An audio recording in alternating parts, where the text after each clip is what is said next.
অবাক করার মতো বিষয় হলেও এটিই সত্যি। পর্যটন নগরী খ্যাত কক্সবাজার শহরের শত শত হোটেল মোটেলের মলমূত্র আর বর্জ্য সরাসরি গিয়ে পড়ছে সমুদ্রে।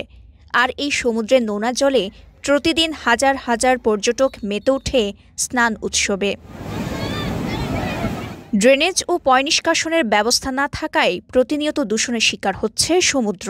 সৈকতে সুগন্ধা ও কলাতলি পয়েন্টের মাঝামাঝি দেখা যায় বালিয়াড়ি কেটে তৈরি করা হয়েছে ড্রেন। সেই ড্রেন দিয়েই পর্যটন শহরের অসংখ্য হোটেল মোটেলের মলমূত্র সরাসরি গিয়ে পড়ে সমুদ্রে। এছাড়া লাবণী, সুগন্ধা ও কলাতলি সৈকতের বিভিন্ন প্রান্তে দুর্গন্ধও আঁচ করতে পারছেন পর্যটকরা। অনেক পর্যটক এ ব্যাপারে ক্ষোভ প্রকাশ করেছেন কালের কণ্ঠের ক্যামেরায়। ড্রেনেজ সিস্টেম দেখছি, এটা নিশ্চয়ই কোনো হোটেল এবং আবাসিক বিভিন্ন জোন থেকে এই মলের পানিটা এখানে এসে সমুদ্রে চলে যাচ্ছে। বিব্রতকর একটা পরিস্থিতি পড়েছি আমরা, যেহেতু চোখের সামনে দেখা যাচ্ছে জিনিসটা। আশা করব জেলা প্রশাসন কক্সবাজার এটার প্রতি দৃষ্টি আকর্ষণ করবেন। শুদ্ধ বাতাসের নেওয়ার জন্য কিন্তু এই যে এখানে যে হোটেল বা রিসোর্টের যে মলমূত্রগুলো এইগুলা তো সাথে সমুদ্র পানির সঙ্গে মিক্স হয়ে গেছে। হ্যাঁ, তাই এটি থেকে বিভিন্ন মানুষের বিভিন্ন রকম রোগ জীবাণু হয়।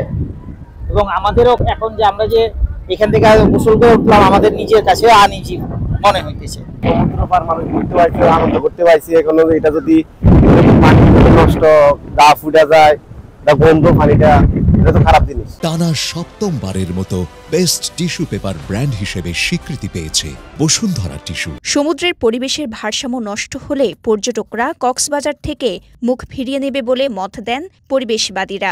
পর্যটকরা জানে না তার কোথায় গোসল করতেছে।